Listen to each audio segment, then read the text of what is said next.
నమస్తే ఫ్రెండ్స్, నేను మీ Sravani. Welcome back to Sravani's kitchen. ఈరోజు మన శ్రావణీస్ కిచెన్లో క్యాప్సికమ్ ఫ్రైని సింపుల్ వేలో మంచి రుచిగా ఎలా చేసుకోవాలో ఈ వీడియోలో మీతో షేర్ చేసుకోబోతున్నానండి.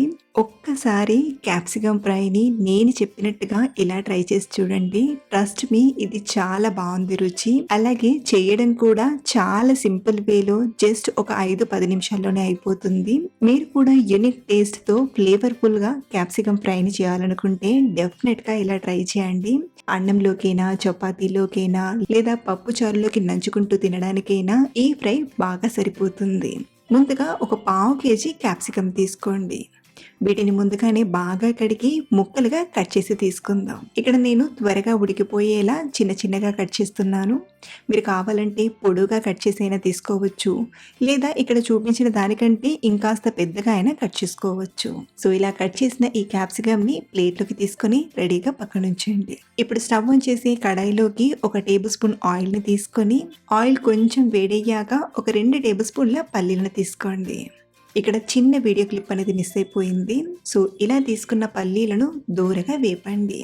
ఇలా ఇవి కాస్త వేగాక ఇందులోనే 1 టేబుల్ స్పూన్ ధనియాలను, 1/2 టీ స్పూన్ జీలకర్ర, 1 టేబుల్ స్పూన్ నువ్వులను, అలాగే 2 ఎండుమిరపకాయల్ని చుంచి తీసుకోండి. ఇప్పుడు మంటను కొంచెం తక్కువగా పెట్టి 1-2 నిమిషాలు ఫ్రై చేయండి. అలాగే ఇక్కడ మీకు ఒక విషయం చెప్పాలండి. ఇక్కడ మీకు కర్రీలో పొడి కొంచెం ఎక్కువగా ఉండాలనుకుంటే పల్లీల క్వాంటిటీనైనా లేదా నువ్వుల క్వాంటిటీనైనా పెంచుకోండి. లేదా ఇందులోనే 1-2 టేబుల్ స్పూన్ల ఎండు కొబ్బరి వేస్ట్ చేసుకున్న పొడి అనేది కొంచెం ఎక్కువ వస్తుంది. ఇవన్నీ ఇలా బాగా వేగాక మిక్సీ గిన్నెలోకి కానీ లేదా ప్లేట్లోకి కానీ తీసుకొని రెడీగా పక్కనుంచండి. ఇప్పుడు మళ్ళీ ఇదే కడాయిలోకి మరొక టేబుల్ స్పూన్ నూనెని తీసుకొని కట్ చేసిన క్యాప్సికమ్ ముక్కల్ని తీసుకుందాం. అలాగే ఇందులోనే కొన్ని కరివేపాకుల్ని తీసుకొని 1 నిమిషం పాటు హై ఫ్లేమ్లో ఫ్రై చేయండి. దీంతో ఇవి తొందరగా సాఫ్ట్ అవుతాయి. ఇలా 1 నిమిషం పాటు హై ఫ్లేమ్లో ఫ్రై చేశాక ఇందులోనే పావు టీ స్పూన్ పసుపును, రుచికి సరిపడా ఉప్పును తీసుకొని మళ్ళీ ఒకసారి బాగా కలిపి మీడియం ఫ్లేమ్లో ఉడికించండి. ఇలా కవర్ చేసి మధ్య మధ్యలో కలుపుతూ ఉడికించండి. మనకు ఈ క్యాప్సికమ్ ఉడకడానికి పెద్దగా టైం పట్టదు.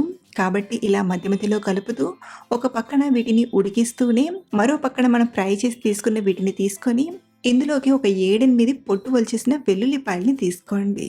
అలాగే మంచి టేస్ట్ కోసం ఇక్కడ నేను చిన్న చింతపండు రెబ్బను తీసుకుంటున్నాను. మరీ ఎక్కువ కాదు, ఇలా ఒక చిన్న చింతపండు రెబ్బను తీసుకుంటే సరిపోతుంది. మీకు పులుపు వద్దు అనుకుంటే చింతపండుని స్కిప్ చేసైనా చేసుకోవచ్చు. సో ఇలా తీసుకున్న వీటిని మరీ మెత్తగా కాకుండా మధ్య మధ్యలో కలుపుతూ కొంచెం బరకగా గ్రైండ్ చేయండి. సో ఇలా బరకగా గ్రైండ్ చేసి రెడీగా పక్కనుంచండి.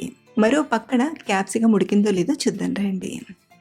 ఇలా మనం స్పూన్తో నొక్కి చూసామంటే క్యాప్సికమ్ ఉడికింది లేనిది అర్థమైపోతుంది. మనకైతే ఇక్కడ మెత్తగా ఉడికిపోయింది కదా. ఇప్పుడు ఇందులోకి 1 టీ స్పూన్ కారం తీసుకోండి. స్పైసీ కొంచెం ఎక్కువ ఇష్టపడేవారు ఇంకాస్త కారపొడినైనా తీసుకోవచ్చు. అలాగే గ్రైండ్ చేసిన ఈ పొడిని కూడా తీసుకొని లో ఫ్లేమ్లో కలుపుతూ ఒక 3 నిమిషాలు ఫ్రై చేయండి. ఇలా మనం కలుపుతూ ఫ్రై చేసామంటే మనం యాడ్ చేసిన పొడులన్నీ క్యాప్సికమ్ ముక్కలకు బాగా పట్టి మంచి ఫ్లేవర్ఫుల్గా తయారవుతాయి. ఇందులో వేసిన పొడి అనేది ఇంకాస్త పొడి పొడిగా చాలా బాగుంటుంది. సో ఇలా ఒక 2-3 నిమిషాలు ఫ్రై చేసేసరికి క్యాప్సికమ్ వేపుడు రెడీ అయిపోయింది.